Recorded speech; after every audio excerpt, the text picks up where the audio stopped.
Welcome back to Half the Battle. I'm your host, as always, Daniel Levy, and today we're going to talk about UFC 322, Jack Della Maddalena versus Islam Makhachev for the undisputed UFC welterweight championship of the world. And my friends, it's going down this Saturday night live at MSG Madison Square Garden in New York, New York. You got the welterweight title on the line, the flyweight title on the line, plus such a stacked card. I mean, we got former champions, we got rising contenders, we got some of the hottest prospects in the entire sport. So my friends, smash the like button, hit the subscribe. Let's not waste any time, and let's get right down to business. Because in this main event, we got the champ, JDM, Jack Della Maddalena. He's 18-2, taking on Islam Makhachev, the former lightweight champion, who's 27-1. Currently, they got a Islam Makhachev minus 250. The comeback on Jack Della Maddalena is plus 220.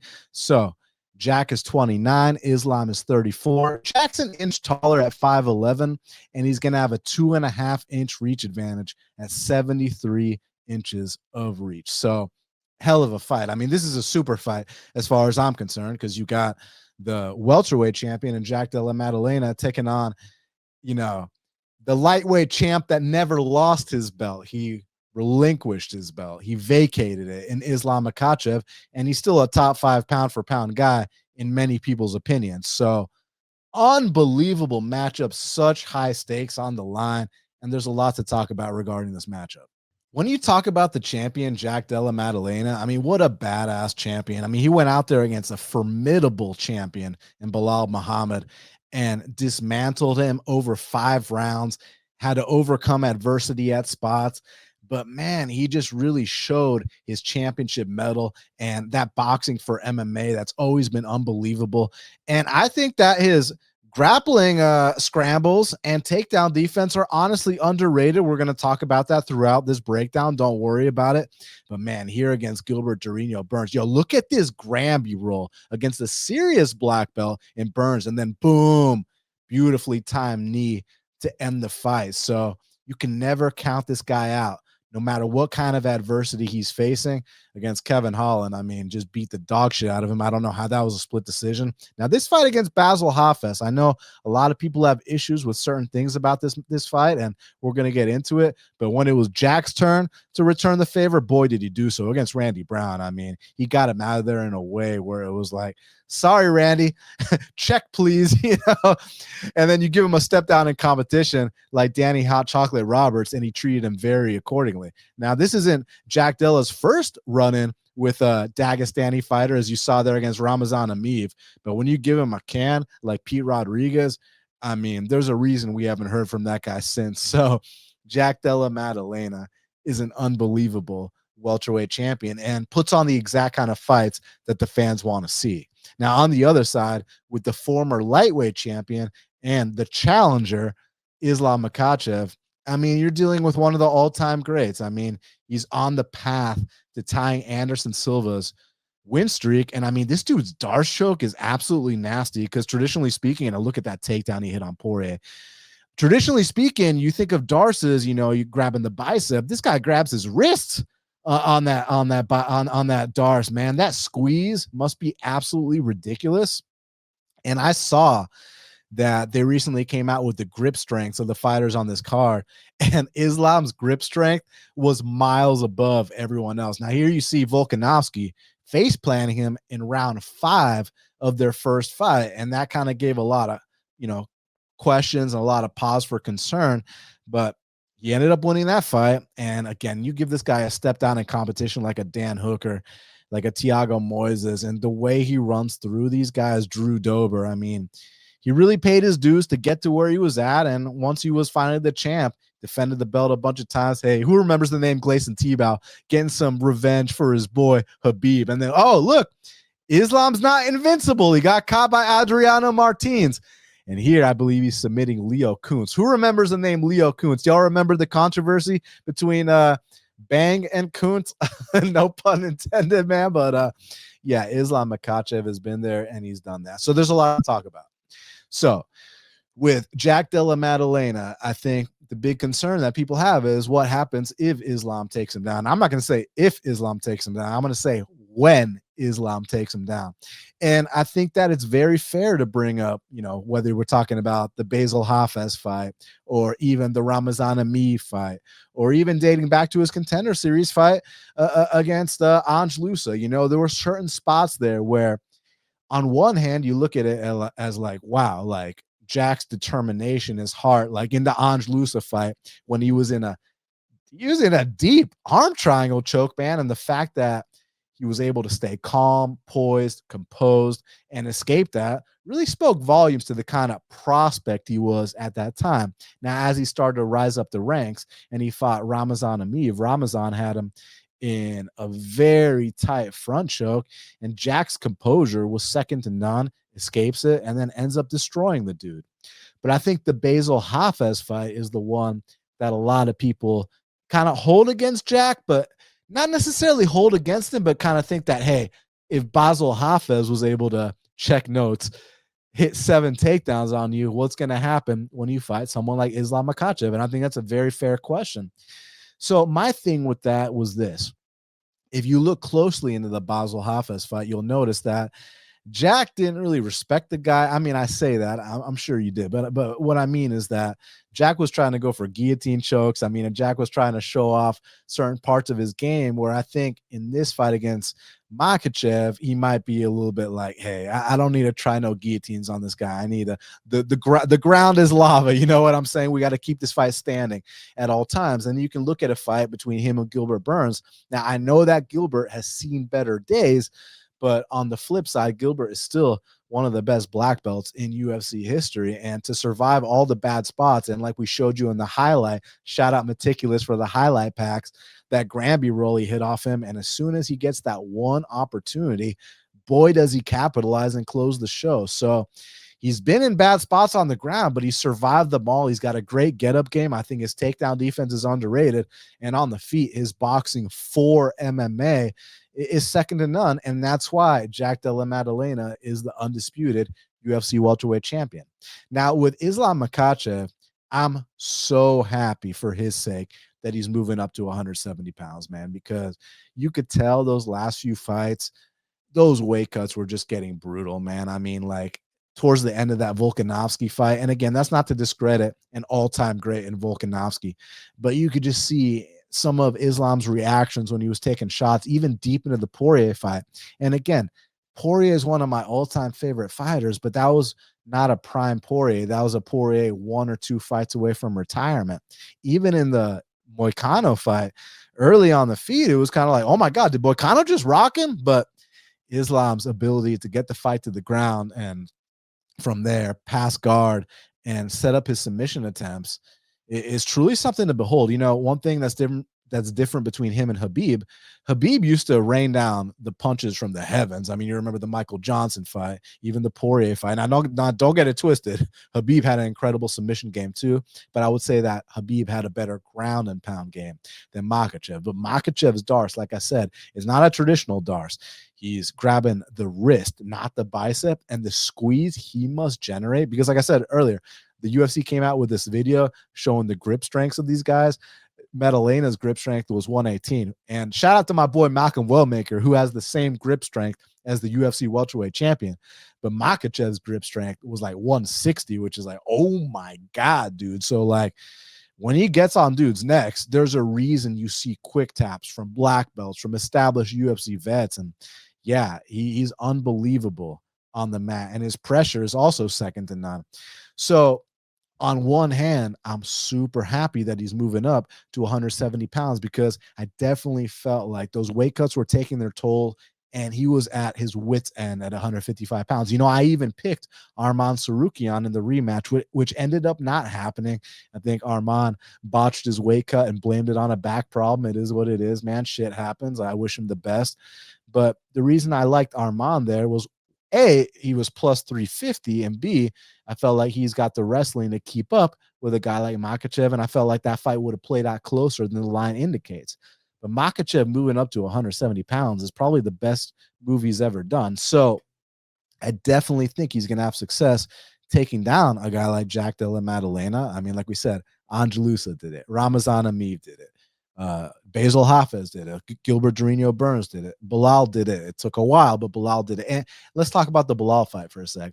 I feel like people are almost unfairly criticizing Bilal Muhammad on that performance he had against Jack. Let me explain what I mean. People are talking about how, oh, Bilal abandoned the takedowns and this and that. Look, I got the stats pulled up in front of me, and according to the stats, Bilal attempted 9 takedowns, and he got 3 of them. And in addition to that, Bilal also attempted close to 350 total strikes. So, I mean, Bilal fought at the heavy, relentless pace that he's known for, and he mixed it up. So I think instead of discrediting Bilal, I think you need to give praise to Jack Della Maddalena for his brilliant title winning effort. Here, what it comes down to for me is, will Jack Della Maddalena be able to scramble back up when he gets taken down here like he's been able to do with everyone else?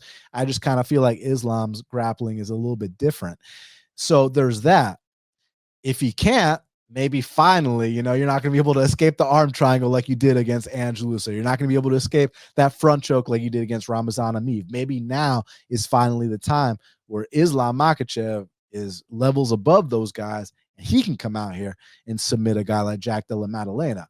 But on the flip side, Jack's path is if you can weather that storm, make Islam work, and I'm not discrediting Islam's stand-up. I mean, he head kick KO'd Volk. Granted, Volk was on a week short notice off the couch, but I'm not going to discredit Islam. Islam's striking's gotten a lot better. And I mean, he's been in there with real killers, and they haven't knocked him out, since the Adriano Martins fight. So, but that being said, Jack is still a level above Islam on the feet. But how many levels above Jack is Islam on the mat? So that's the thing about this fight. I don't want to count out a guy like Jack Della Maddalena. I think he's an unbelievable champion. I think he's tough as nails. I think he's improving and evolving every single fight. I don't think he's going to be cocky in this fight like he was in the Basil Hafez fight, trying to show off his jiu-jitsu and get, guillotine chokes and stuff like that, which, hey, I'm a huge fan of the guillotine, but don't try to guillotine Islam Makhachev is what I'm trying to say. So I think as a pure pick, I got to go with Makhachev because I've seen Jack in those vulnerable spots on the mat. And I think that Islam can capitalize where other guys weren't able to do it. I'm just saying, if he can't get him out of there and they get stuck on the feet for extended periods of time, do not be surprised if Jack starts to rip to the body and starts to drain the gas tank of Islam, which I expect to be better than it was at 155 pounds. Like I said, those weight cuts were taking their toll, and now I'm really happy to see Islam moving up to 170 pounds. But it's a very tough one to call for me, but I think I got to go with Islam Makhachev, man. But again, I'm not counting out Jack, and I think he's an unbelievable champion, an unbelievable fighter, but so is Islam Makhachev, and he's one of the pound-for-pound greats. So this is a hell of a main event. In my book, this is a super fight. I can't wait for it to go down. I have to give a pick, and I'm going to go with Islam Makhachev to make history and become another double champ. Co-main event of the evening for the undisputed flyweight belt. We got the champ, Valentina Shevchenko. She's 25-4-1, taking on the former strawweight champ, who also didn't lose her belt, who also vacated it, just like Islam, who's 26-3. Currently, they got it Valentina -130. Zhang Weili is +110. So Valentina is a year older at 37. She's an inch taller at 5'5", but she's going to have a 2.5 inch reach advantage at 66.5 inches of reach. So man, hell of a co-main event. Honestly, this is a super fight too, man. I mean, champ versus champ. You love to see it. And one thing I respect about both of these fighters is that they've lost their belts and reclaimed them, which is something you don't often see. I mean, you usually when someone loses their belt, that's when they go on a big decline, and they go on big skids. And these two, I mean, they got their belts back, and yeah, they're truly two future Hall of Famers and two of the best to ever do it in women's MMA, two pioneers. And I just have so much respect for them. Now, when you're talking about the champ, Valentina Shevchenko, she's a very, very well-rounded individual and someone that's been there and done that. And against Manon Fiorot, I really felt like she made a statement. I mean, dropping someone as physical as Manon Fiorot And in the Alexa Grasso rematch, I mean, she dominated Alexa in a way where there was no questions asked about who the winner was. But in that first one, I mean, damn, threw that spin, got her back taken, got choked out. But you give her a bit of a step down in competition, and the way she treats them, I mean, the way she did Lauren Murphy here, I mean, shout out Lauren Murphy. She's been through a lot, but man, this combination by Valentina to the finish was just absolutely disgusting. The way she treated Jessica Andrade, oh my God, treated her like a child. And just the well-rounded attacks by Valentina Shevchenko, those body lock takedowns, axe kicks, spinning kicks. I mean, what can't Valentina Shevchenko do? Mounted crucifix. I mean, she's just one of the all-time greats. And oh man, that head kick against Jessica is something that lived in my memory for many, many years. And here against the Hall of Famer Joanna Jędrzejczyk doing her thing. So, and back in the day, Shevchenko beat Holly Holm as like a plus 300 dog. I actually bet on her there. So, man, Shevchenko, nothing but respect for her. And on the other side with Zhang Weili, I mean, one thing that I have to comment about her is the rapid improvement she's made in her fights, because at one point she got out wrestled by Rose Namajunas. Now all of a sudden she's out wrestling people like Tatiana Suarez, people like Carla Esparza. Meticulous. Why you gotta show her beating up my girl? Yeah, Chow Nam. That hurts my feelings, man. But here, a 5-round clinic against Amanda Lemos, and it just showed that well-rounded attack that she doesn't have to get you out of there early. She can take you the distance. She can do all kinds of things. And to tap out someone like Carla Esparza, another 2-time champ, faceplant Joanna, that broke my heart. But here, look, she got caught by Rose Namajunas badly with that head kick. And the fact that she bounced back from that just speaks volumes to the heart, the tenacity, the will to win, and the fact that she is truly the definition of a champion. Here's where she won the belt against Jessica Andrade. You thought Shevchenko ran through Andrade. Look how Zhang Weili did her. You know what I'm saying, man? And I remember this one, this submission offer back. Oh, man, she's been destroying women for a very long time. So, I mean, Zhang Weili, unbelievable. But something I was kind of alluding to that I think is most impressive about Zhang Weili is how rapidly she can make these improvements, because she went from being out grappled by Rose Namajunas to all of a sudden, like a year later, she's going out there and out wrestling Carla Esparza, a 2-time UFC champion and one of the best wrestlers in the history of women's MMA.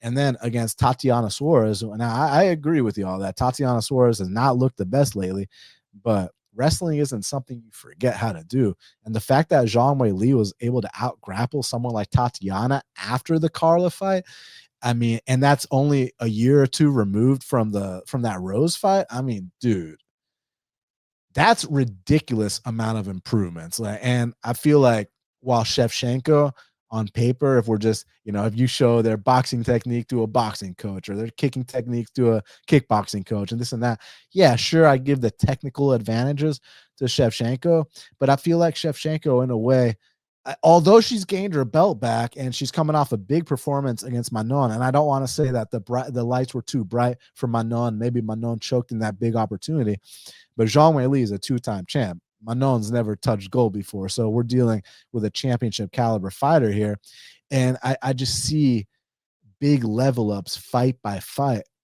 from Zhang Weili, whereas Shevchenko, it's worked. She's levels above everyone else, but I don't think that I've seen that same kind of evolution in her game. Look, realistically speaking, I could see this fight going either way. I mean, is it going to surprise you if Shevchenko is able to, get a bunch of top time on Zhang Weili and whatnot, or, time her counters? Or, no, it's not going to surprise me, but this is one of those fights where I can see going a variety of ways. And honestly, I think it should be a dead pick on -110 apiece. And they're giving you dog odds on a world-class fighter. So for that reason, I'm actually going to pick Zhang Weili to come out here, make history, become another double champ, and bring another belt back to China. So all respect to Shevchenko. I think she's had an incredible run, but I was thinking that Shevchenko was kind of on her way out a while back when she fought Jennifer Maia, when she fought Tyler Santos, obviously that first Alexa fight. So the fact that she's picked herself back up and done what she's done speaks volumes, and all the credit in the world to her. But I think that out of the two, Zhang is making the more improvements right now. And she's the one with dog money next to her name. So for that reason, I'm going to pick Zhang Weili to come out here and make history at Madison Square Garden. Featured bout in the welterweight division, we got Sean Brady. He's 18-1, taking on Michael Morales, who's 18-0. Currently, they got it Sean Brady minus 135. The comeback on Michael Morales is plus 115. So Sean Brady's 32. Michael Morales is 26. Morales is a bit taller at 6 feet tall, and he's going to have a 7-inch reach advantage at 79 inches of reach. So possible title eliminator here in the welterweight division. Depends on a few things. Depends on how Carlos Prates performs, and depends on how these two perform. And unbelievable fight. I mean, the way Brady bounced back from his L to Bilal. I mean, I felt like those last 3 fights, he's looked like a title challenger. And Morales, I mean, Dana spoke about it on Contender Series. I can't wait to see what you're like when you're 26, 27. Well, guess what, guys? Now he is 26 years old, and he's a freak athlete that you're going to be seeing these insane leaps from every single fight. I guess the big question is it first L time for Michael Morales? Now, when you're talking about a guy in Sean Brady, I mean, he's short, he's stocky, he's a little tank, but man, don't sleep on his stand-up either. I mean, he went out there against Leon Edwards. I know the threat of the takedown was there, but man, when he gets on top of you, my God, will he make you pay? Put on a 5-round clinic against Gilbert Durinho Burns and had the output that you like to see, the takedown numbers, zero fear of his ground game. And against Gastelum, I mean, he gave Gastelum a tour of the octagon, almost ripped his arm off. I mean, he destroyed that shoulder. So you love to see it. But here against Bilal, this was the big learning lesson for Sean Brady. He was too cocky. He underestimated him.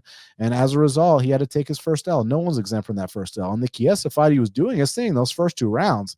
But in round 3, man, he gave me a sweat. It was looking like K1 Chiesa in round 3. You know what I'm saying, man? But again, these are the kind of learning lessons you need to take. And he's bounced back beautifully since then against Jake Matthews. I mean, he did his thing, and Jake Matthews is a formidable challenge. Beautiful arm triangle there. I mean, just the pressure of the squeeze of a guy like Sean Brady. I mean, if you don't tap, you're going to go to sleep. And that's just the bottom line. I mean, here against Christina Aguilera, I mean, put him to sleep right away. Court McGee, they had a good fight in Sean Brady's debut, but Sean Brady showed he can, hit that over 100 significant strike mark.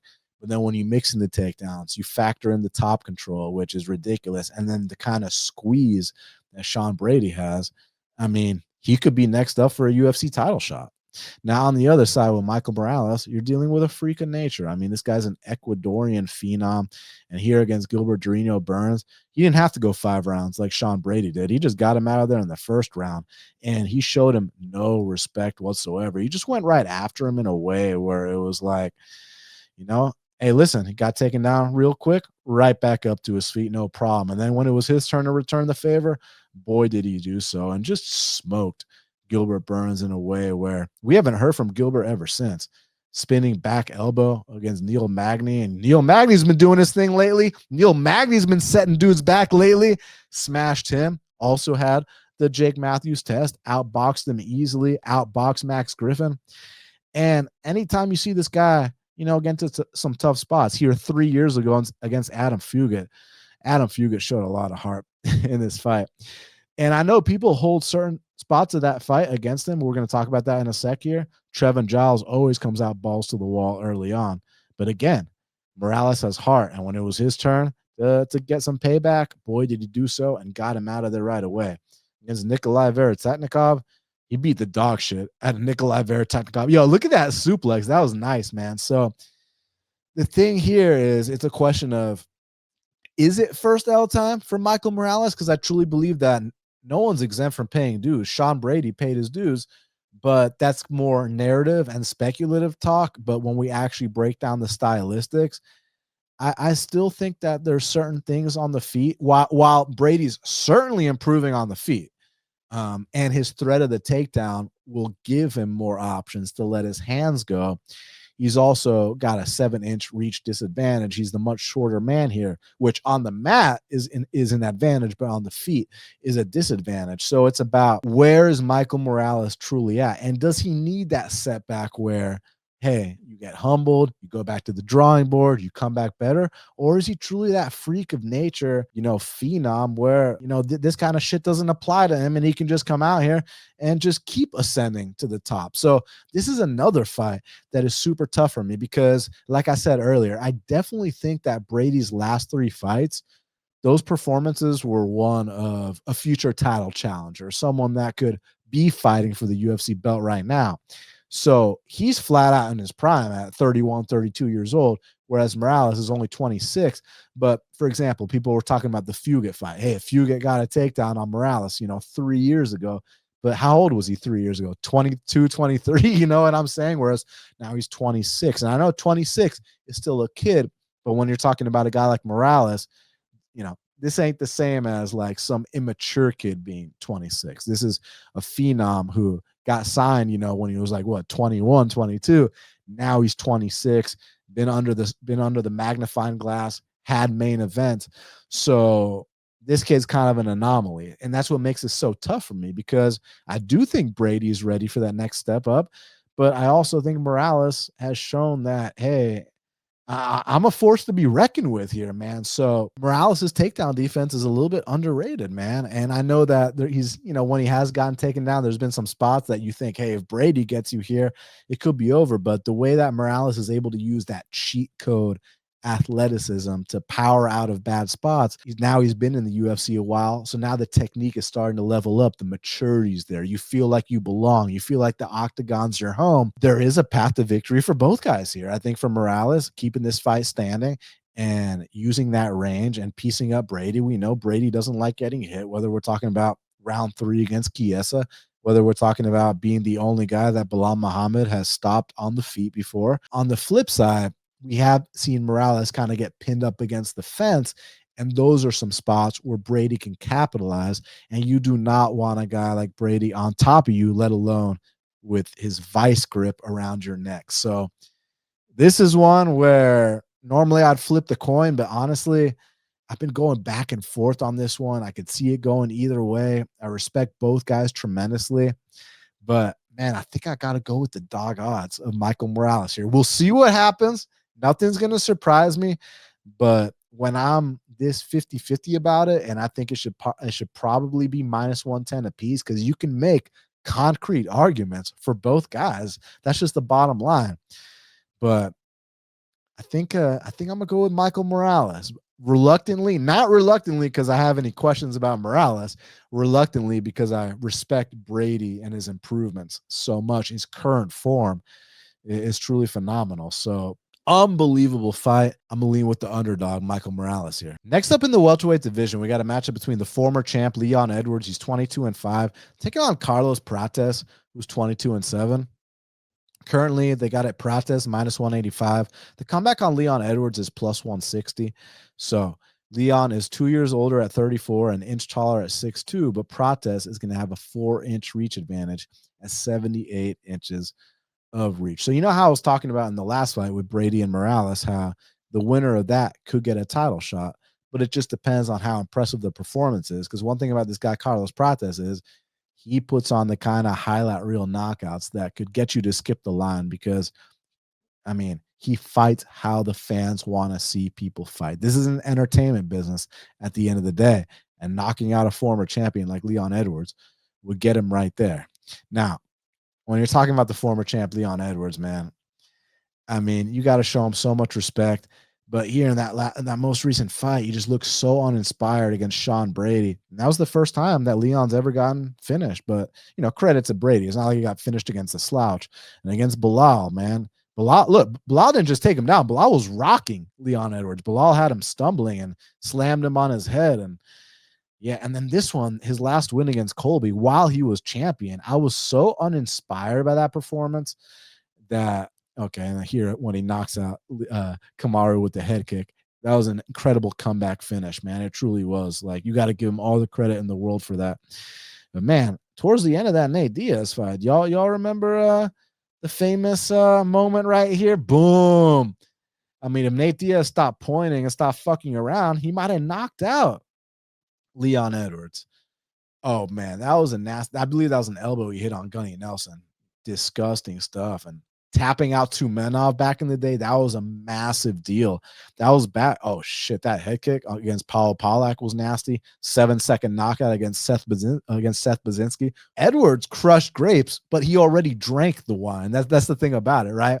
Whereas it's time now for Prates to drink the wine. And I think that Prates is catching Leon Edwards at an incredible time, and I also like the fact that Prates took that first L against Ian Gary, and although it wasn't the best look in the world, he still almost finished the fight deep into it. Now, with Carlos Prates, you're dealing with an absolute knockout artist at 170 pounds, man. He's disgusting. And Dana said he reminds him of Anderson Silva, just a variety on the feet. That spinning elbow against Jeff Neal, man.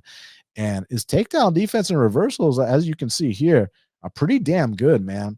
He just got started a little bit too late against Ian Gary. And to this day, to quote Deontay Wilder, I'm shocked he didn't finish the fight having, Ian Gary, crawling on all fours, not knowing where he was, Maybe it was the cigarettes. Maybe it was just first L time in the UFC, I mean. Against Neil Magny. I mean, not a lot of guys are getting past Neil Magny these days, and he showed that he's one of the ones that will. First man in UFC history to knock out the Leech, Li Jingliang. Absolutely devastating, man. I mean, that hurt a lot of people's feelings. We love the Leech, man, but damn, holy shit, did he do him bad. Against Radke, knocks out the knockout artist, beautiful knee, right to the liver. And against Trevin Giles, had to overcome some stuff there in that debut. Floors him against Mitch Ramirez. Guess what? Floors him too. So Carlos Prates is an absolute force at 170 pounds. One thing I think that isn't being talked about, people talk about Edwards being the striker, but don't forget that Edwards took down Kamaru Usman in the first title fight. A lot of y'all don't know. They fought 3 times, once while they were both prospects, but the second time they fought, the one with the infamous head kick, in round 1, Edwards had a really nice takedown against Kamaru Usman, took his back, and then Edwards also took the back of Belal Muhammad at points in that fight. So I think that what's kind of underrated about Edwards lately is his grappling. And it's funny because we used to call him England's premier D1 wrestler. But at the early points of Leon Edwards' career, he was kind of like a sniper and a sharpshooter and just like a precision striker. And that's what kind of got him to where he is today. But with Prates, man, he takes his time. He likes to download that data like my boy Peter Yan. But when he finds his openings, I mean, bodies simply hit the floor. And although Leon Edwards hasn't officially been knocked out yet in his UFC career, he's been rocked a multitude of times, whether we're talking about Brian Barberena dropping him with an uppercut, whether we're talking about Nate Diaz rocking him badly in that 5th round, whether we're talking about Belal Muhammad going out there. And a lot of people criticize the hands of Belal Muhammad. Well, Belal Muhammad had Leon Edwards, badly rocked on the feet. So I think that if those guys are coming out here and rocking you, that I think not only can Carlos Prates rock you, but I think that Carlos Prates can knock you the you-know-what out. And if people are going to reference the Ian Gary fight, well, one thing you got to understand about that is Ian Gary attempted a total of like 260 strikes in that fight. He was just very wiry, a lot of output, a lot of volume. And Leon Edwards simply doesn't fight at that pace whatsoever. Another example is the Trevin Giles fight. Before Prates got the knockout, a lot of people were commenting how Trevin Giles was having a lot of success. Trevin Giles was out there trying to take the head off of Prates, and B, Trevin Giles has a lot of success against a lot of people early in fights. He just has a PhD in self-imploding, and that's exactly what happened there. Edwards fights at a much more measured pace, and that's where I think that Prates can get the openings and start to chop him down with calf kicks, make his reads, and eventually find the kill shot. So I'm going to go with Carlos Prates to come out here and knock out Leon Edwards. Next up in the lightweight division, we got a matchup between Beneil Dariush, he's 23-6-1, taking out Benoit Saint-Denis, who's 15-3. Currently, they got it Benoit Saint-Denis -185. The comeback on Beneil Dariush is +160. So Beneil is 7 years older at 36, an inch shorter at 5'10, and has an inch less in reach advantage at excuse me. Benoit's gonna have an inch in reach advantage at 73 inches of reach. So this is another hell of a matchup, man, because Beneil Dariush, he's crushed the grapes, man. And it's just like every single time he gets on a big win streak and gets to that fight that could potentially get him to the title fight, he tends to lose. And from time to time, his chin will let him down. But when you talk about the skills of Beneil Dariush, I mean, they're there and then some. I mean, Beneil Dariush, he's a world championship jiu-jitsu guy, but man, he's so well-rounded on the feet here. But this is the thing, his chin lets him down. Moicano dropped him, but man, Beneil was able to dig deep and eventually really put it on Moicano in a way where, but here against Arman Sarukian, who's known for being a grappler, knocks him out badly. Charles Dubronx Oliveira also knocked him out badly, man. So it's like when Beneil gets got, boy, does he get got. But man, when it's his turn to put it on guys, I mean, the clinic he put on Gamrot, the absolute destruction of Tony Ferguson. I can't believe Tony didn't tap to that. Oh my God, that spinning back elbow against Scotty Holtzman. And oh yeah, that infamous combo finishing sequence against Drakkar Klose. Never forget. Against Frank Camacho, just takes him down and takes his back, chokes him out. Easy work. Against my boy James Vick, big knockout at UFC 199. The armbar against Drew Dober, tapping out Derek Cruikshank as an underdog back in the day. I remember that against Tony Martin with the arm triangle. Like, yo, Beneil. Oh man, I was at this fight against Charlie Brenneman in Gwinnett, Georgia, and it was the first fight of the prelims, and Benny lands that straight left, and like we could hear it because no one was there except me and my friends, and then chokes him out. And that's when he kind of introduced himself to UFC fans. So Benny's been there and he's done that. And I think one thing that's cost him a title shot is that every single time he gets on the mic, he never asks, for the title fight or anything like that. He's a very religious guy, which, listen, you got to respect it. Everybody is like, I respect the fact that you're being your authentic self. You're not trying to put on, some kind of act. You're you. So I respect that. But unfortunately, this is a business, and he's cost himself title shots by not being more vocal.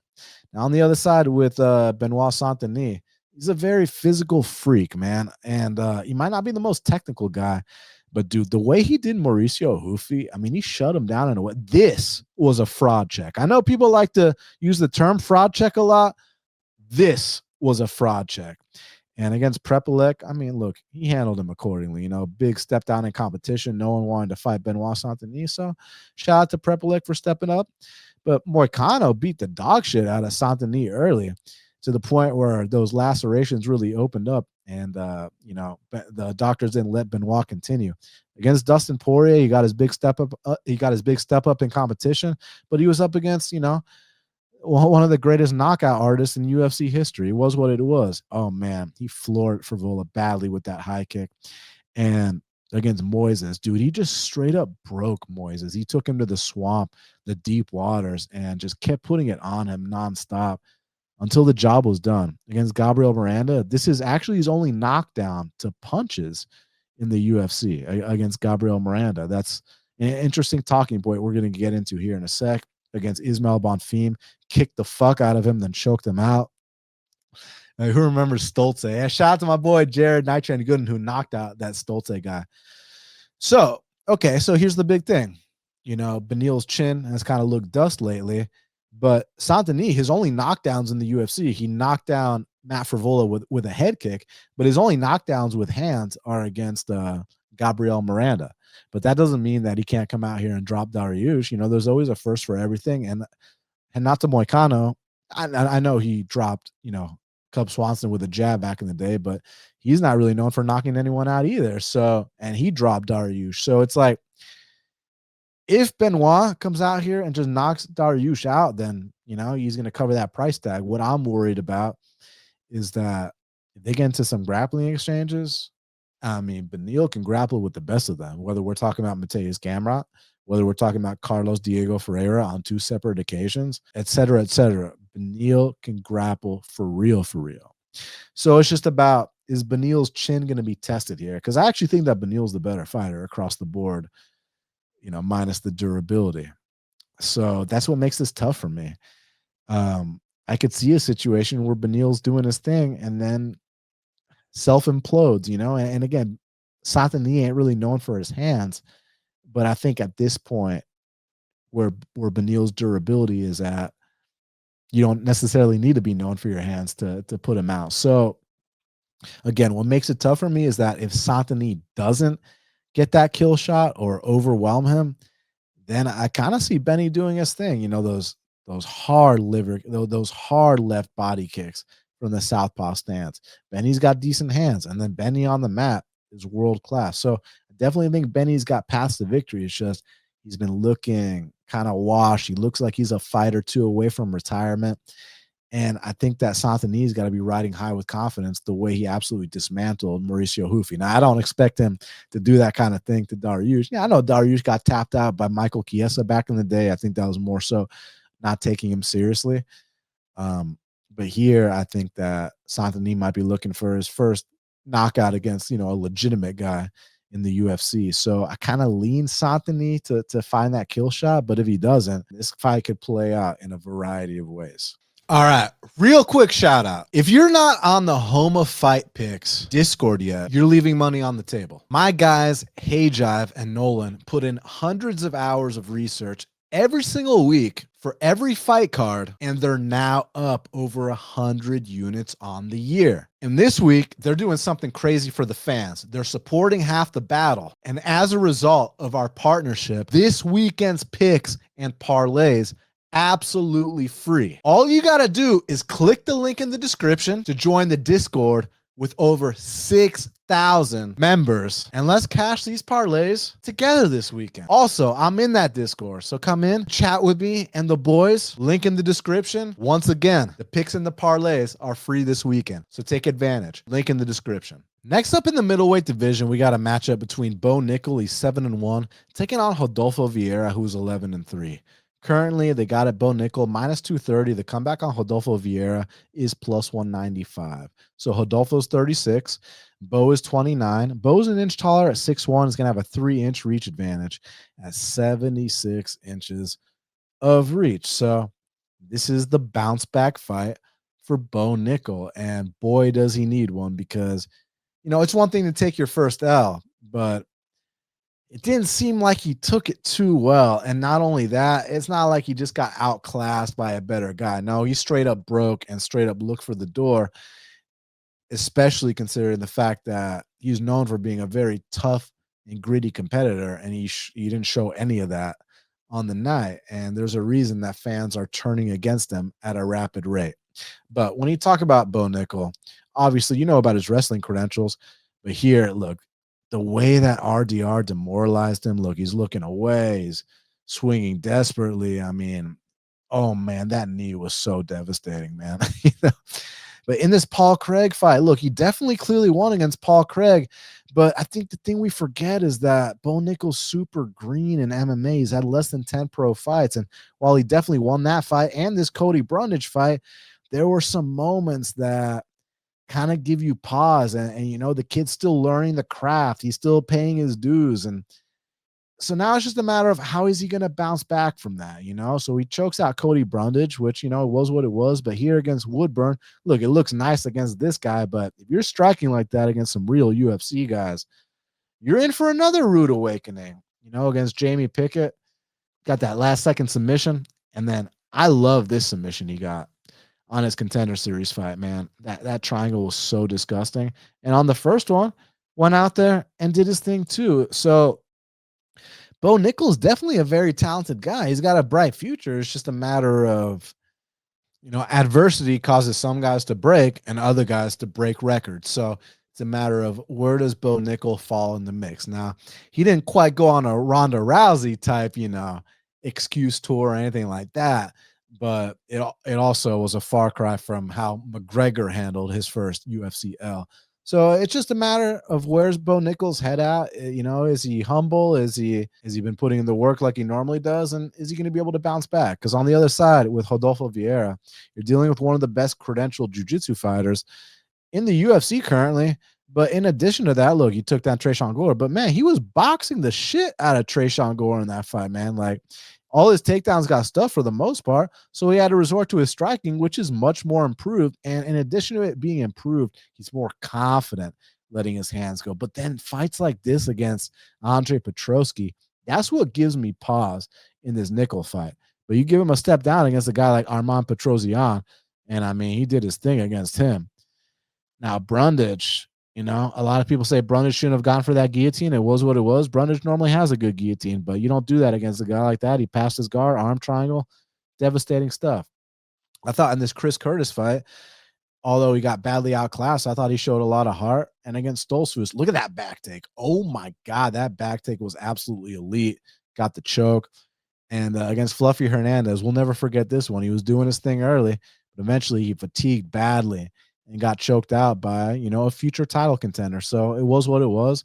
But he's bounced back since then. And that was first L time. No one's exempt from that first L. Who remembers that boy Safarov, you know? And then this arm triangle was absolutely nasty. So yeah, look, there's a lot to like about Vieira.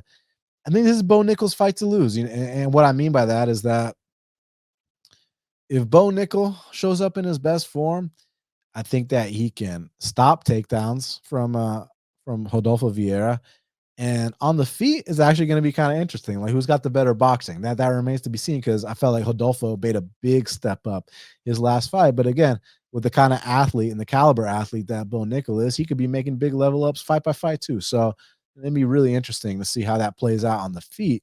But I also think that there's a chance that Bo can take down Rodolfo and stay safe. Now, I know that didn't work against RDR, but I think that he was dealing with an ultra confident RDR who seemed like he was on a path to a title, but obviously that didn't pan out. But at the time, he fought a very confident RDR. It's just, man, if I didn't see that Andre Petroski fight, I might have a little more confidence in Rodolfo Vieira here. So as a pure pick, I'm going to take Bo Nickal, but I'm going to sit back and relax and enjoy the show.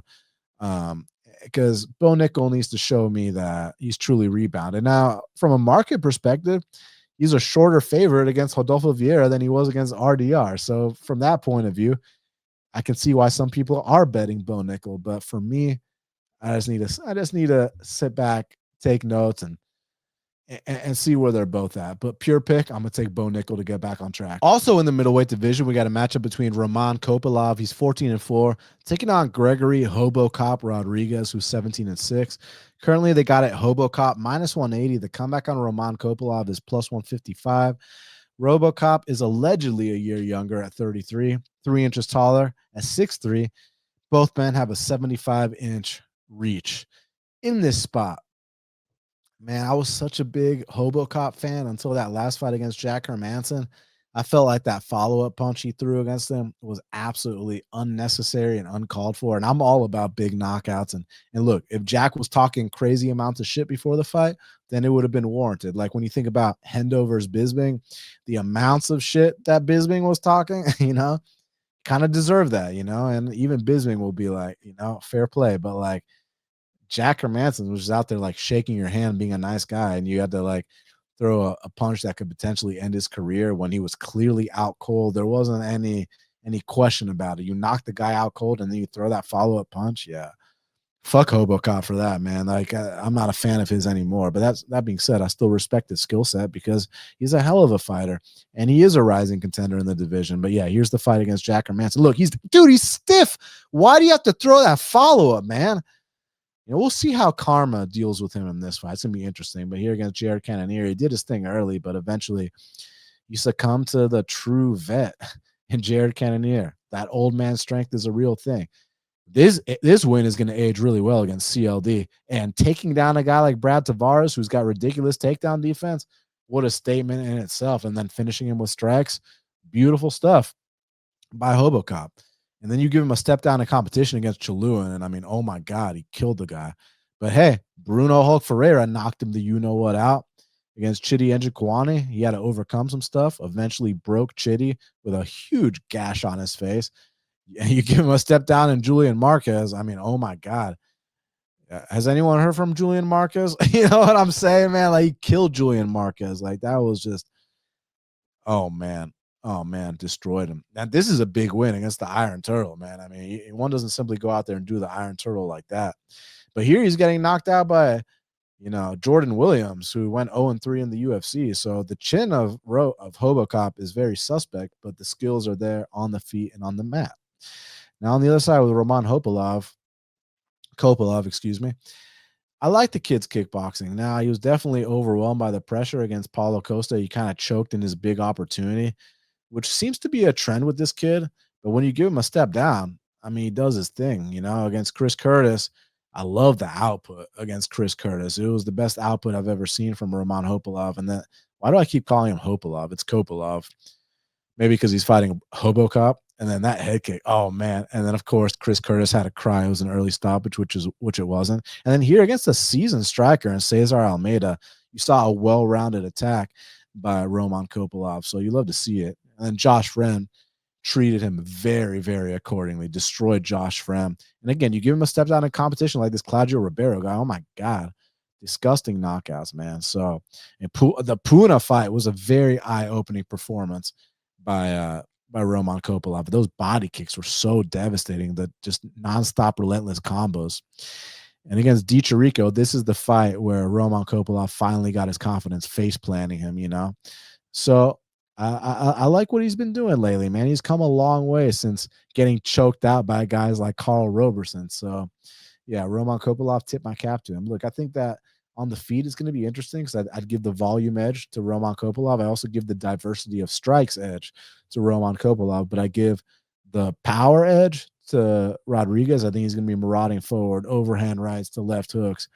But if Rodrigues wants to finally get this to the mat and use that world-class jiu-jitsu, this is a great opponent to do it against. I mean, this guy got tapped out by fucking Carl Roberson, man. If Carl Roberson could tap you out, Hobocop can tap you out. It's just, does Hobocop have a functioning brain? You know what I'm saying?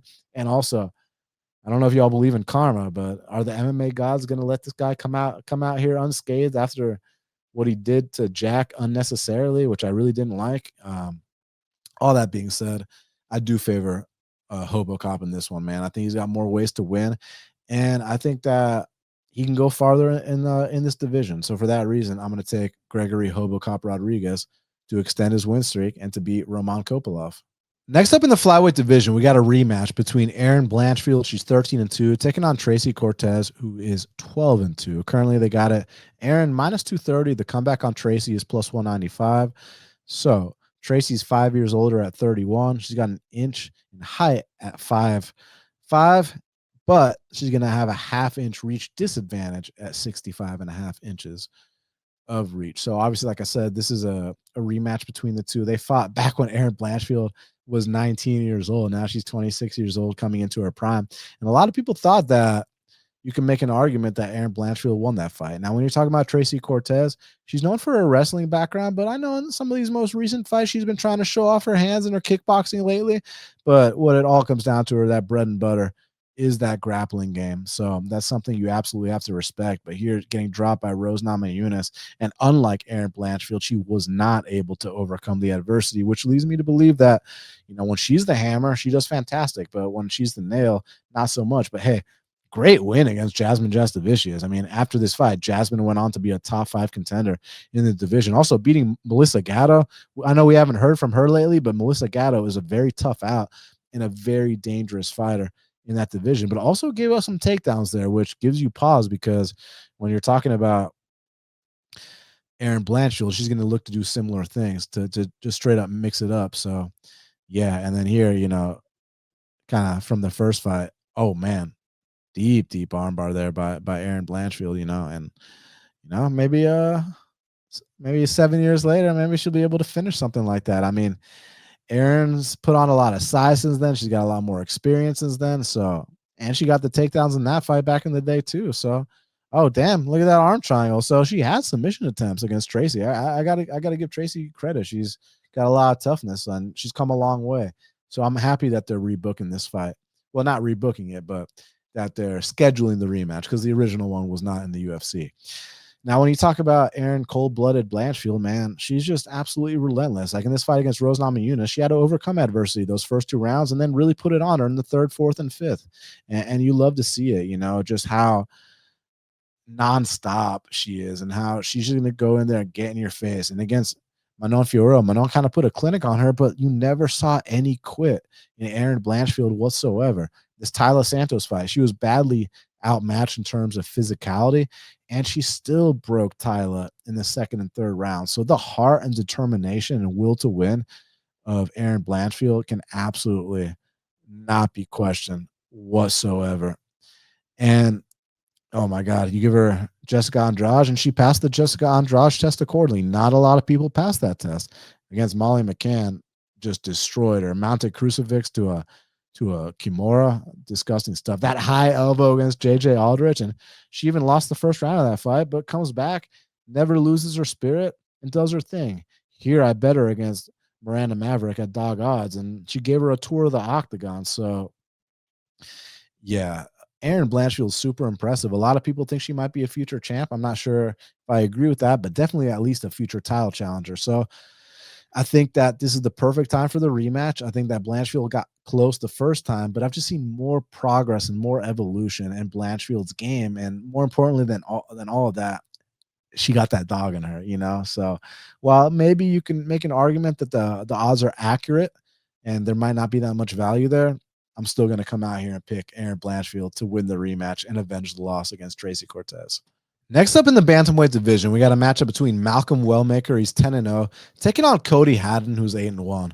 Currently, they got at Wellmaker -160. The comeback on Haddon is +140. So Wellmaker's 31, Haddon's 27.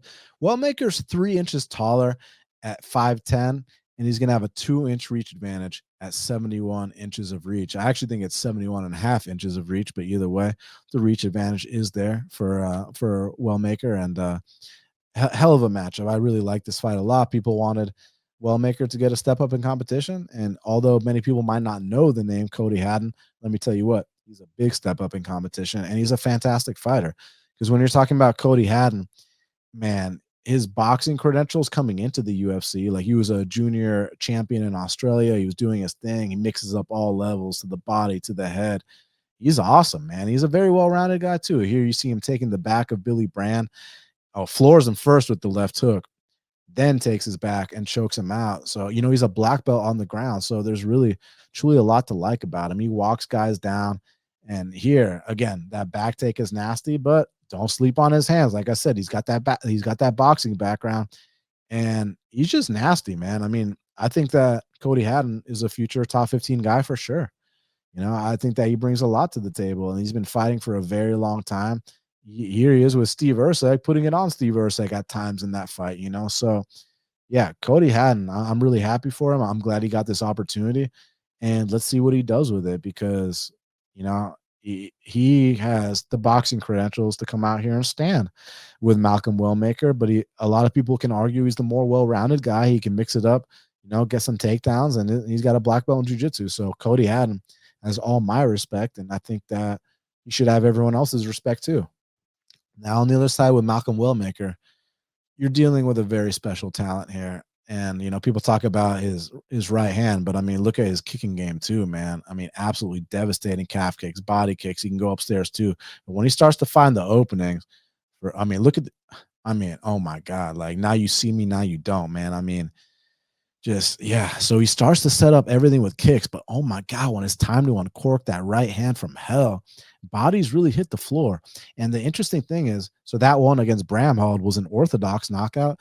The one against Simon was from the southpaw stance. Here against Chase Boutwell, I mean, just absolutely floors him. And did y'all see that body lock takedown early on? I thought y'all said he's got no ground game. What was up with that body lock takedown? That was badass. Look at this finishing combo, man. Just the swag, the confidence. And I mean, look how badass this celebration is. Reminds me of MVP back in the day. Like, he's just such a bad boy. Chops this guy down with calf kicks, then goes upstairs with the high kick, takes his back, chokes him out. Hey, I thought y'all said Malcolm don't got a ground game.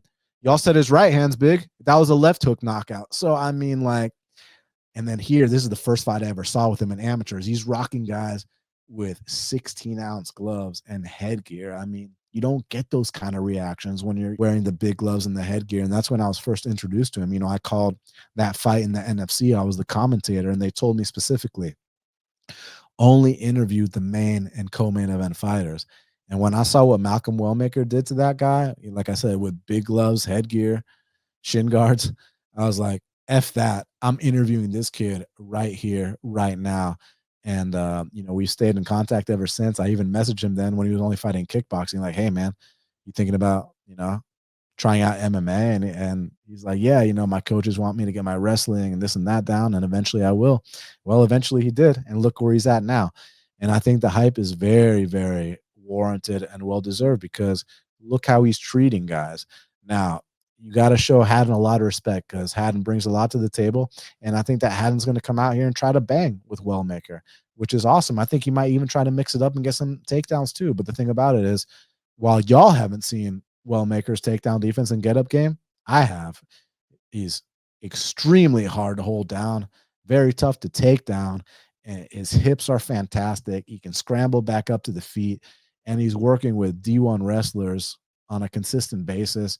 And this is the first camp where he's been working with the people from the PI, the UFC PI, for his strength and conditioning. So they're tracking all the metrics of all his workouts. And I don't know if y'all know that, he was like a union pipe fitter, before he was in the UFC. So this guy's so dedicated that, he would work from like whenever to whenever, and he'd work late nights, and then he'd come to the gym at like 1 a.m.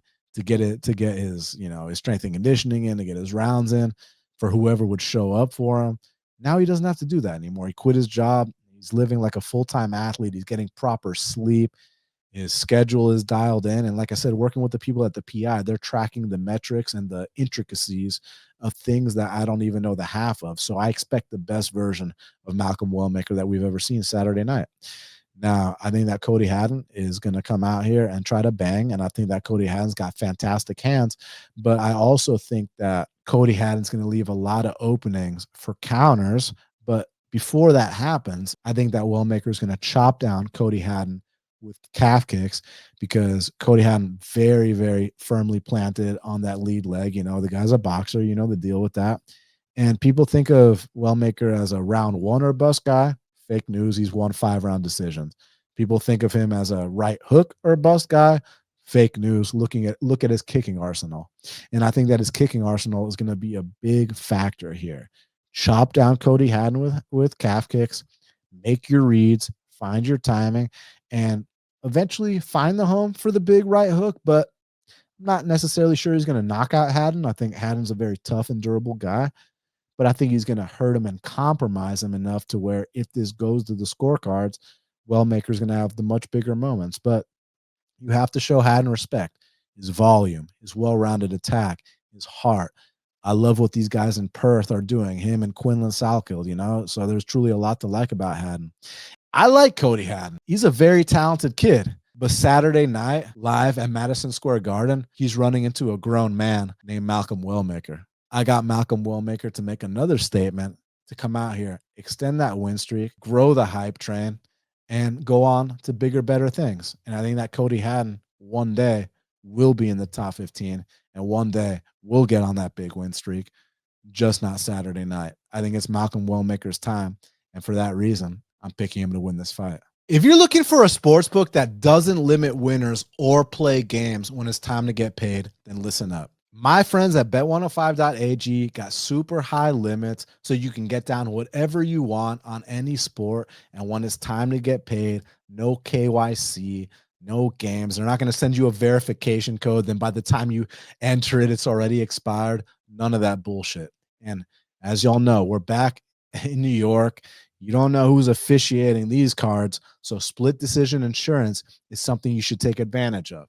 Your fighter wins a split decision, no big deal. You get paid out. It is what it is. But your fighter loses a split decision, no questions asked. You're going to get 25% of your money back. That is a lot better than nothing, especially considering the state of officiating and judging and reffing in modern day MMA. So my friends, go to bet105.ag, use my promo code HalfTheBattle, deposit $100 and get a $50 free bet at bet105.ag using my promo code HalfTheBattle. Now let's get back to the show. Next up in the middleweight division, we got a matchup between GM3 Gerald Meerschaert. He's 37-20, taking on Kyle Daukaus, who's 16-4. Currently, they got it. Kyle Daukaus minus 430. The comeback on GM3 is plus 330. So GM3 is 5 years older at 37.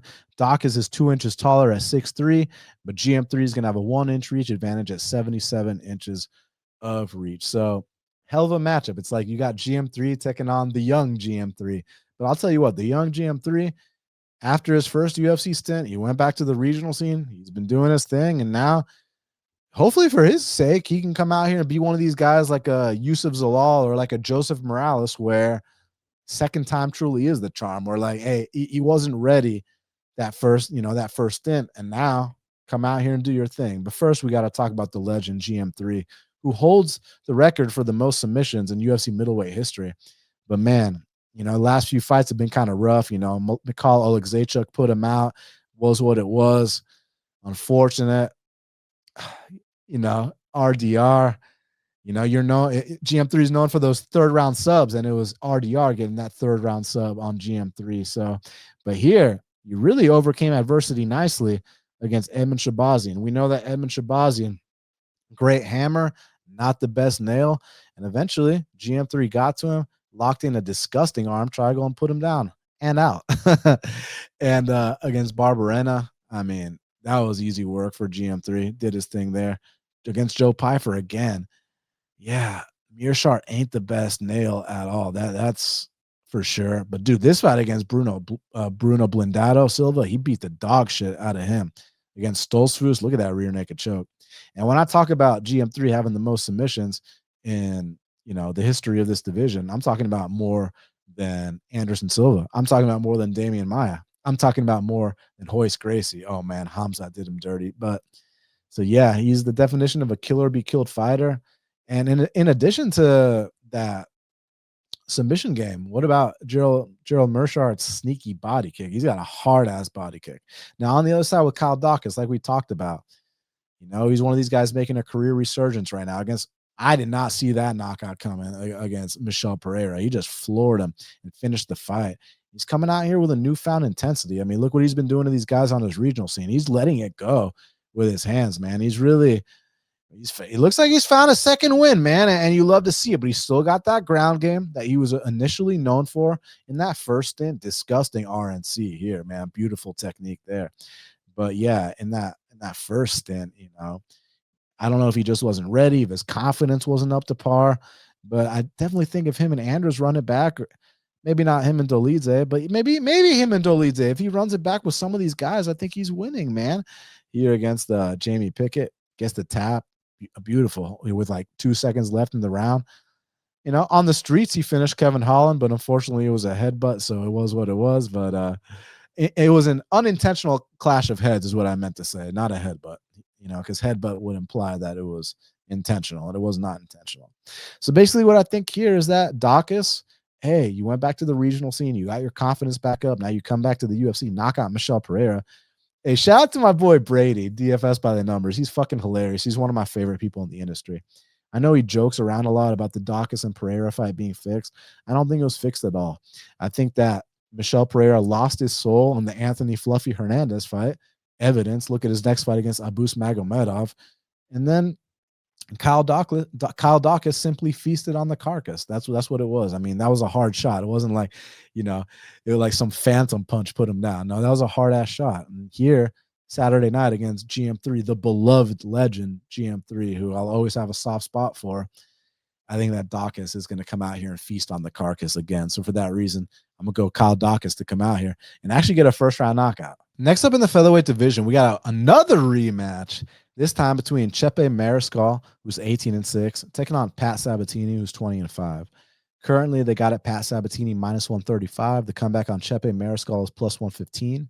Sabatini is 2 years older at 35, an inch taller at 5'8", and an inch in reach at 70 inches of reach. So, hell of a fight. And, on the first rematch on this card, well, this is the first one, but I'm saying the first one we talked about with Blanchfield and Tracy Cortez, I'm picking Blanchfield to get her revenge against Tracy Cortez. Am I picking Sabatini to get his vengeance over Mariscal? Let's talk about it. Look, Mariscal, he's paid dues on his regional scene, but he's come to the UFC.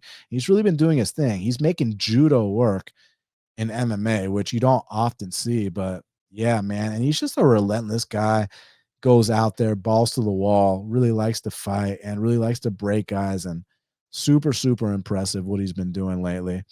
And I know a lot of people thought he may have lost his Morgan Charrier fight, but dude, let's be honest, he outworked Morgan Charrier. Look at the numbers. Morgan Charrier simply doesn't do enough, you know? And I think that's why they gave Mariscal the win there. And look, Morgan Charrier is still a tough out, too. Let's not discredit him. Although I may think certain things, you know? But yeah. Oh man, that judo throw injured Jack Jenkins. People like to discredit it because it was an injury, but that was due to what Chepe Mariscal did. He's just a wild boy out there, man. Now I know he's had his fair share of setbacks too on his regionals, but you know he's a guy who crushed grapes, and now he's drinking wine. So you love to see it, man. And yeah, so it's gonna be very interesting to see how this rematch plays out with Pat Sabatini. Now on the other side with Pat Sabatini, it's not necessarily that I've seen a big evolution in his game. It's more so that he's getting confident in exactly where his strengths lie, which is taking dudes down and choking them out, man. You're not going to see this guy come out here and stand and bang with anyone. If he does, he's probably going to get knocked out. His chin is super suspect, but yeah, you try to guillotine him when he takes you down, bad idea. And I mean, look how deep that choke is, man. I mean, he's a disgusting black belt in addition to his wrestling background, but man, his chin is super suspect. And that's something that's let him down on a variety of occasions. But again, you give a guy like Pat Sabatini a step down, and he's going to treat them accordingly. But I mean, this look against Damon Jackson, again, he's a great hammer, but not a good nail at all. Like Damon Jackson should not be doing you like that. I know Damon Jackson was going through some stuff leading into that fight, and all respect to him, but like still, the Emmers fight, I'll never forget Emmers trying to go for a toe hold against Sabatini, like disgustingly stupid mistake. And then here you're seeing some clips from the first fight they had. As you can see, it was very scrappy, very back and forth. And you know, oh, see, that's nice by Sabatini trying to use that judo throw attempt against uh Mariscal and turning it into a body lock takedown. So you love to see it, man. So basically, I told y'all how I think that Erin Blanchfield is going to get her vengeance. I'm not convinced that Sabatini does, but what I am sure about is that it's going to be a close back and forth fight where these two are getting after it until someone either gets finished, which I could see Sabatini most likely getting finished, you know, by knockout. I'm not sure Sabatini is going to tap out a guy like Mariscal, but if Mariscal can use that judo base to keep him standing, like don't try to go for too many throws on Sabatini, but use that judo base to keep it standing, and then just get wild with Sabatini and try to stuff those takedowns. And if you do get taken down, try to pop back up and keep making this guy work. You cannot settle on bottom position against a guy like Sabatini. And there's also certain spots you don't want to be with him either. You don't want a guy like Sabatini taking your back or anything like that. So yeah, I think it has a chance to play out in a variety of ways. But I'm actually going to go with the guy that won the first fight this time because I see this being a super close fight where I think it should be minus 110 apiece. And for that reason, I'm going to take the underdog, Chepe Mariscal, to beat Pat Sabatini for a second time. Next up in the middleweight division, we got a matchup between Baisangur Susurkaev, he's 10-0, taking on Eric Mechanico, who's 10-3-1. Currently, they got it Baisangur minus 950. The comeback on Mechanico is plus 650. So Mechanico is 11 years older at 35, 2 inches shorter at 6 feet, and has a 2-inch reach disadvantage at 77 inches of reach. So, man, I'm very excited because I really like this kid, Susurkaev, only 24 years old. And he's got so much balls, man, because he's a guy that his last 3 fights, the regional fight was off a 2-year layoff. His contender series fight was on 1 week notice. And his UFC debut was on 4 days notice on the same week as his contender series fight. So the guy cut weight twice in 1 week, and people are giving him shit about something that happened in that fight, which we'll talk about. So Baisangur Susurkaev is a guy that fights with a lot of swag. He's clearly influenced by guys like Anderson Silva and Nick Diaz, the way he's playing with his hands. He taunts his opponents a lot. And he's a guy that goes out there. He's got a variety of strikes, takedowns. He's got it all. But remember, this fight here against Nolan was his second fight in 1 week, second weight cut in 1 week. And I mean, he's pulling the guy, but then he got caught with that big shot on the top of the head. Look, he's rocked. Look, rolls the shot. I mean, even when he's rocked, he's staying somewhat defensively sound, but eventually finds his opening for those big leg kicks, gets the takedown, and finishes the fight. You know, beautiful. Palm to palm rear naked choke on contender series. I mean, dude, look at this. Look at his head movement while he's balancing on one leg, like the legendary BJ Penn. So, oh, and then front kicks him in the body. Like some of these finishes are so nasty, man. And it's like what I'm saying when I bring up these legends is that he's clearly influenced by guys like Anderson Silva, BJ Penn, Nick Diaz, and you love to see it, especially from a guy this young, only 24 years old. He's surrounded by the right people like Khamzat Chimaev, and the potential's there. It's just a matter of, hey, now you're not taking two fights on 1 week notice back to back, like two fights in the same week, two big weight cuts in the same week. Like, hey, now you've had 2 months to prepare and you're starting to feel comfortable in there. He even admitted, he said in his words that his UFC debut was terrible, which I disagree with. I thought he dominated the guy, had one bad moment, which he overcame, and then he finished the fight. I don't see what the big deal is. I think y'all got to cut him some slack. Remember, he's only 24 years old, and remember the circumstances surrounding those fights, So I expect the best version of him Saturday night, and I think that this is someone you absolutely need to keep an eye out for. Now, on the other side with Eric McConaughey, I got a lot of respect for him too, man. He's a guy that's cut his teeth on his regional scene, got a big win against Cody Brundage. Now, a lot of people didn't think he necessarily won the fight, but he brings a lot to the table, man. He's an athletic guy. His takedown defense is starting to get better. On the feet, he isn't half bad. And he went out there and beat a UFC vet. Again, controversial or not, he did it. So I'm happy for him. He's getting this big step up he's getting this big opportunity, I'd say. They both only have one UFC win. And we'll see how he deals with it, But man, in his debut against Ruzaboyev just absolutely tooled him. My boy Meticulous said he wasn't sure McConaughey belongs in the UFC, but no, I think he's better than that. But it's just a situation where, oh man, see, he's got some stuff on the feet too, man. You can't sleep on a guy like McConaughey. Like, I don't think he's bad at all. I think this is going to be a good fight. I just think that he's running into a guy that has a serious ceiling and serious trajectory. And I'm not buying, the disrespect that people are showing Susurkaev, calling him a fraud and this, that, bro. He's 24 years old. He's a little overconfident. I mean, again, 2 fights in 1 week, 2 weight cuts in 1 week, and he still finished both those fights. Like, y'all got to put some respect on my boy's name. And now let's see how he performs with a full camp. And I think he's going to perform admirably. And I think he's going to show the kind of swag he has, the confidence. He's going to toy around with McConaughey. He's predicting a first round knockout. Now, the odds on that, I think, we're like -110, but the odds on a submission are +700. Now, I'm not convinced he's getting the submission, but just saying, you might maybe roll the dice on a half or quarter unit shot on that +700. You never know, because unfortunately, it's the price -950 is too high to parlay or to play straight. So we'll see. Tell me what props stand out to y'all in the Susurkaev fight in the comments below. But yeah, I think Susurkaev is going to come out here, clown this guy, tool this guy, and put on a very dominant performance and finish. Next up in the lightweight division, we got a matchup between Slavaklaus Vyacheslav Barshov. He's 8-6-1, taking on Mateus Camilo, who's 9-3. Currently, they got it Camilo -155. The comeback on Barshov is +135. Now, Barshov is significantly older, 9 years older to be exact, at 33 years of age. He's an inch taller at 5'11". Both men have a 69-inch reach. So, interesting fight because Barshov far more tested, far more experienced, paid tons of dues.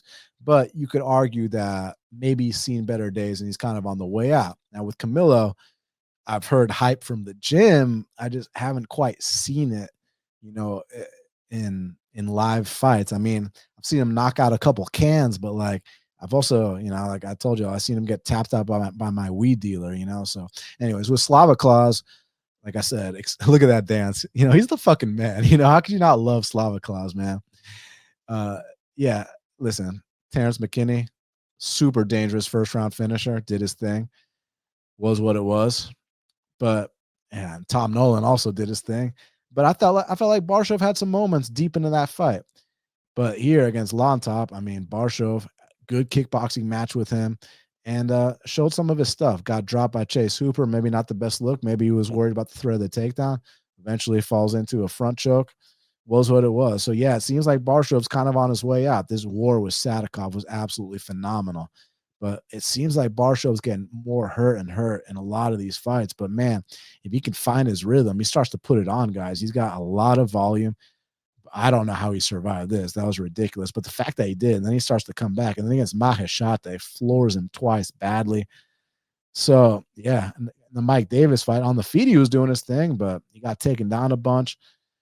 And oh man, he destroyed Dakota Bush. He also knocked out Chris Duncan, who's doing his thing now, who's on the borderline of being a top 15 guy. So Barsho is kind of hit or miss, but the experience is there, the striking technique is there, just the durability is kind of fading and declining a bit.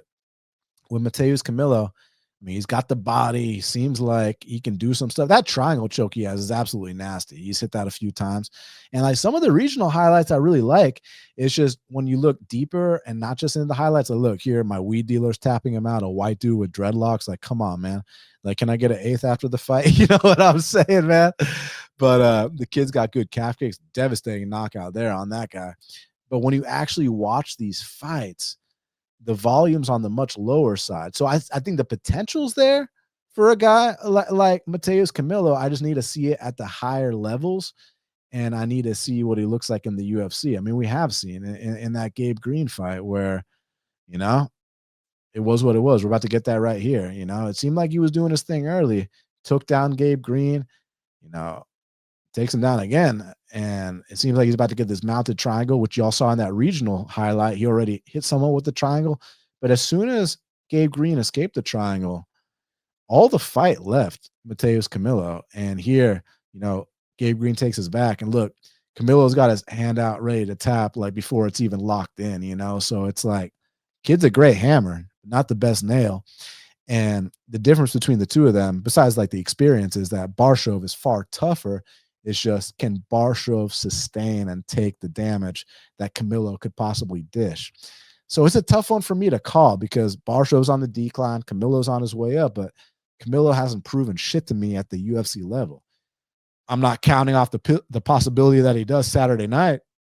He's definitely catching Slava at a great time. It's just, I don't feel like I know enough about Camilo being a UFC level fighter yet. And if he proves it to me Saturday night, all power to him, for real. I just don't feel comfortable laying a minus something price on Camilo. I mean, I'm going to pass on the fight altogether, but I think as a pure pick, I'm going to go with Slava just because he's proven a lot more to me. But I'm ready to be proven wrong on this one. But pure pick, I'm going to go Slava here. Next up in the strawweight division, we got a matchup between Angela Hill. She's 18-15, taking on Fatima Klein, who's 8-1 currently. They got it. Fatima Klein minus 500. The comeback on Angela Hill is plus 375. Angela Hill is 15 years older at 40, 3 inches shorter at 5'3", and is going to have a 3-inch reach disadvantage at 64.5 inches of reach. So Angela Hill, shout out, pioneer of the strawweight division. As far as what I expect in the coming fights, I see a big drop off. 40 years old at 115 pounds. She's going to get old overnight, and she's running into a buzzsaw in Fatima Klein. When you're talking about Fatima Klein, very, very physical, strong for the weight. Oh, man, that head kick she hit on Martinez, absolutely disgusting. And for someone known for their grappling and really mixing it up like that, you love to see it against Dudakova. I was wondering why she was a minus 900 favorite.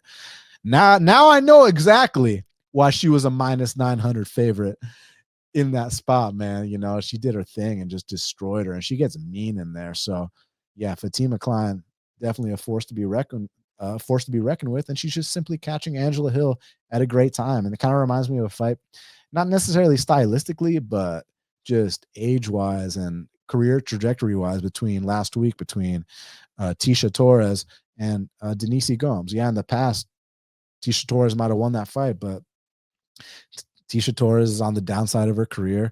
Denis is on the up. And here, Klein's on the up, Hill's on the down.